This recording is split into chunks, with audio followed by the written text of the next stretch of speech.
Apakah dia punya peluang, punya kesempatan untuk kita ambil, kita naturalisasi, dan dia memperkuat tim nasional kita? Karena kalau dia datang, top lini tengah kita, punya gelandang bertahan yang bagus. Ini gelandang bertahan yang tidak main-main. Grade A+, kalau bisa saya katakan, bermain di Crystal Palace. Ya, walaupun pada musim yang lalu 2023-2024 dia hanya bermain 9 kali, tapi dia terlibat di dalamnya ketika mengalahkan Liverpool di Anfield saat itu. Luar biasa bagi Crystal Palace mengalahkan Manchester United bahkan dengan 4 gol, dan dia selalu masuk di babak kedua. Ya, dan Riedewald ini ya tidak diragukan lagi sebagai seorang gelandang bertahan yang mantap. Jadi ini sudah 1 tahun berjalan kepemimpinan Pak Erik, itu sudah banyak ya langkah-langkah yang bagus, prestasi di tim nasional, maju dari peringkat FIFA juga kita terus bisa meningkat dari 173 atau 174, itu sekarang sudah 133. Sangat baik memang. Dan banyak pemain-pemain juga yang diaspora yang kita ambil. Sekarang sudah resmi menjadi warga negara Indonesia, tentunya pemain Indonesia. Jairo ini yang ditunggu-tunggu ya oleh para penggemar sepak bola tim nasional. Nah, breaking news mengenai Jairo Riedewald. Bang, Jairo dinaturalisasi nggak? Bang, kapan Jairo? Jairo ini pemain yang berikut dari proses nggak, Bang? Jawabannya adalah sepertinya. Jadi hari ini tiba-tiba Jairo Riedewald mengganti bio Instagram ini, si El Wibu anime ini. Dia menaruh bendera, cuman bendera Indonesia aja yang ada di profil bionya dia nih. Di bio Instagramnya dia nih. Dengan update-nya itu, bisa aja kita sekarang makin menerka-nerka dan makin mengkait-kaitkan kode ini kalau Jairo Riedewald adalah berikutnya pemain diaspora yang akan diproses menjadi warga negara Indonesia. Musim ini Jairo bergabung bersama Royal Antwerp, klub dari Liga Belgia, dan kemarin juga udah main ya lawan Sandy Walsh di derby Belgia lah, derby Antwerp. Jadi gimana perasaan para fans timnas Indonesia? Makin pede dan makin semangat nih melihat Jairo Riedewald sudah mengganti bionya. Apakah nanti bulan September dia akan datang ke Indonesia? Yuk kita komen, let's go! Berita bahwa sudah dikonfirmasi oleh Pak Sumarji yang merupakan Ketua BTN atau Badan Tim Nasional bahwa Jitses tidak mengalami cedera yang serius dan fit 100% untuk membela timnas Indonesia. Tentu ini adalah kabar yang baik bagi kita semua karena kita inginkan agar Bang Jayadi fit dan juga bisa membela timnas Indonesia, sebab ada 2 pemain lainnya yang bisa bermain di posisi center back, yaitu Justin Hubner dan juga Jordi Amat tidak bisa membela timnas Indonesia. Dan saya pikir kita juga perlu merasa bangga bahwa Jitses merupakan pemain Indonesia pertama yang bermain di Serie A. Bahkan negara-negara tetangga kita pun sampai bingung kok bisa ada pemain Indonesia yang bermain di Serie A. Ya itulah ya kan salah satu keuntungan bagi kita bahwa kita punya beberapa pemain diaspora Indonesia yang bermain di Eropa. Dan mereka lah yang bisa meningkatkan level permainan dari timnas Indonesia ketika juga ada kombinasi permainan dengan pemain-pemain yang bermain di liga domestik. Dan tentu dengan hadirnya begitu banyak pemain diaspora Indonesia ya memberikan ilmu-ilmu juga lah ya kepada para pemain kita yang masih bermain di kompetisi domestik. Dan saya pikir hadirnya Jitses nanti bagi timnas Indonesia akan merupakan sesuatu yang memang diperlukan bagi Sintayong karena kita tahu pemain ini bermain sangat tenang under pressure di lini pertahanan dari Indonesia.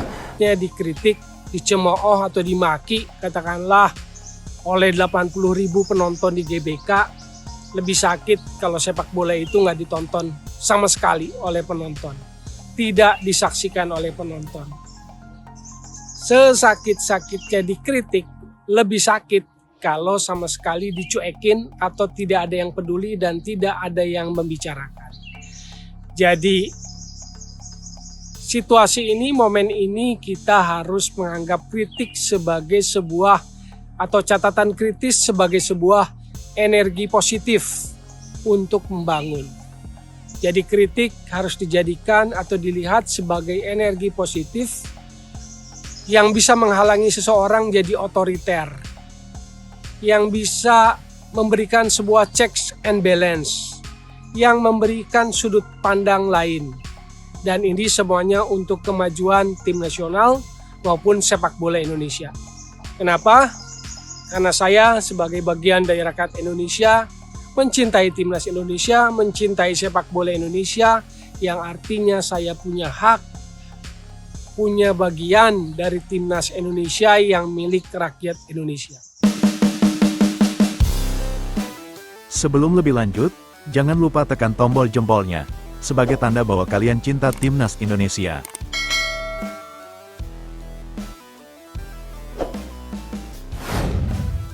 Jawaban mengejutkan diberikan oleh gelandang superstar mantan pemain Crystal Palace, Hairo Riedewald soal kansnya bergabung dengan Timnas Indonesia. Bintang Persib Bandung semakin terancam.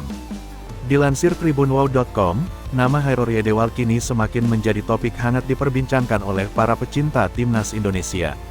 Update terkini, mantan pemain Crystal Palace itu memberikan 2 kode kuat jika dirinya bakal memperkuat Timnas Indonesia dalam waktu dekat. Pertama, Hairo Riedewald sematkan bendera Indonesia di bio Instagram pribadinya @riedewald. Sematan itu diketahui belum lama dilakukan oleh Hairo Riedewald. Kedua, beredar chat yang ditengarai dari seorang Hairo Riedewald yang ramai dicuatkan di beberapa akun fans base Timnas Indonesia. Dalam balasannya, Hairo Riedewald menuliskan tentang update terkini perkembangan proses naturalisasinya ke Timnas Indonesia. Hairo Riedewald tak menampik kansnya membela Timnas Indonesia terbuka lebar. Ia mengatakan, sejauh ini proses naturalisasinya tak terkendala apapun. Pemain yang kini membela Royal Antwerp di Liga Utama Belgia itu juga meminta semua supporter Timnas Indonesia untuk melihat tentang apa yang bakal terjadi selanjutnya. No obstacles at all, just need to figure everything out first. Tidak ada kendala sama sekali. Hanya perlu mencari tahu semuanya terlebih dahulu, tulis @riedewald dalam balasan yang disinyalir melalui direct message Instagram kepada satu di antara akun fans base Timnas Indonesia. Jawaban itu senada dengan apa yang diutarakan oleh anggota Komite Eksekutif Exco PSSI, Hassani Abdul Ghani, mengungkapkan bahwa dirinya sudah berkomunikasi dengan saudara dekat Hairo Riedewald. Bahkan disebutkan, orang tersebut merupakan sosok yang pernah mengurusi proses naturalisasi Hairo Riedewald ke Timnas Indonesia. Kabar itu tentu saja semakin memperkuat kans Hairo Riedewald dinaturalisasi Timnas Indonesia. Hal itu merupakan bentuk follow-up dari PSSI menindaklanjuti informasi dari salah satu keluarga Hairo Riedewald yang pernah menghubunginya beberapa waktu lalu. Kabar itu diungkapkan oleh Hassani Abdul Ghani, Jumat tanggal 16 Februari tahun 2024. Sudah lama nama Hairo Riedewald muncul di saat PSSI ingin merekrut pemain diaspora. Tapi selama ini ragu, kalau pemain dari Crystal Palace ini punya hubungan darah dengan Indonesia. Kabarnya Hairo keturunan dari Suriname. Namun minggu lalu seseorang mengkontak saya, mengatakan cucunya ingin bermain untuk timnas. Siapa cucunya? Tanya saya. Dia sekarang bermain di Crystal Palace, jawab beliau. Hairo Riedewald, bukankah Hairo turunan Suriname? Neneknya Hairo, adik saya. Kami berasal dari Manado, jawab beliau. Kalau benar dan secara administrasi bisa dilengkapi, tentu timnas sangat diuntungkan bisa mendapat pemain grade A ini. Udah-udahan terjadi, tulis @Hassani Abdul Ghani. Merujuk hal itu, potensi terjadinya proses naturalisasi Hairo Riedewald ditengarai bakal berjalan cepat. Tentu, jika hal itu benar adanya terrealisasikan, maka dapat dipastikan, lini tengah Timnas Indonesia bakal semakin kuat. Meski begitu, masuknya Hairo Riedewald juga berpotensi beri pekerjaan rumah bagi pelatih Timnas Indonesia, Shin Tae-yong. Mengingat, satu pemain lain di lini tengah yang selama ini jadi pilihan disinyalir bakal jadi tumbal kedatangannya. Sosok pemain yang dimaksud berpotensi bakal kena gusur tempatnya oleh Hairo Riedewald tak lain adalah gelandang Persib Bandung, Mark Klok. Mark Klok disinyalir bakal semakin tersisihkan setelah sebelumnya posisinya digusur oleh Ivar Jenner dan terkini Tom Haye. Belum juga masih ada Justin Hubner yang multiposisi yang acap kali mengambil peran dari kapten Persib Bandung itu. Lebih lanjut, ada 4 keuntungan yang bisa jadi dasar Timnas Indonesia bakal memberikan auto tempat di skuad Garuda jika berhasil dinaturalisasi. Profit pertama berkaitan dengan usia Hairo Riedewald yang terbilang masih sangat muda. Pemain kelahiran Haarlem itu lahir pada tanggal 9 September tahun 1996, atau saat ini usianya menginjak 27 tahun, usia matang yang bisa dimanfaatkan Timnas Indonesia untuk jangka panjang. Profit kedua yang bisa dirasakan Timnas Indonesia jika benar naturalisasi Hairo Riedewald adalah pengalamannya bermain di Liga Inggris dan Belanda. Tercatat, Hairo Riedewald pernah memperkuat Ajax Amsterdam dan terkini Crystal Palace. Hairo Riedewald memulai karirnya di Ajax Amsterdam pada tahun 2014. Saat itu, pemain berambut kribo itu diorbitkan dari Ajax U19. Selang 3 musim kemudian, Bakat Hairori Edewal tercium oleh klub Premier League, Crystal Palace. 6 musim Hairori Edewal bermain untuk Crystal Palace. Catatan kiprah mentereng ini tak dimiliki oleh gelandang bintang Persib Bandung, Mark Klok. Kiprah Eropa Mark Klok dicatatkan kala membela Ross County dan Dundee FC di Skotlandia serta Oldham Athletic asal Georgia. Ketiga, berkaitan dengan catatan statistik dan kiprah Hairori Edewal yang dikenal multifungsi di 4 posisi berbeda. 4 posisi berbeda yang bisa dimainkan Hairori Edewal diantaranya adalah gelandang bertahan, bek tengah, bek kiri dan gelandang tengah.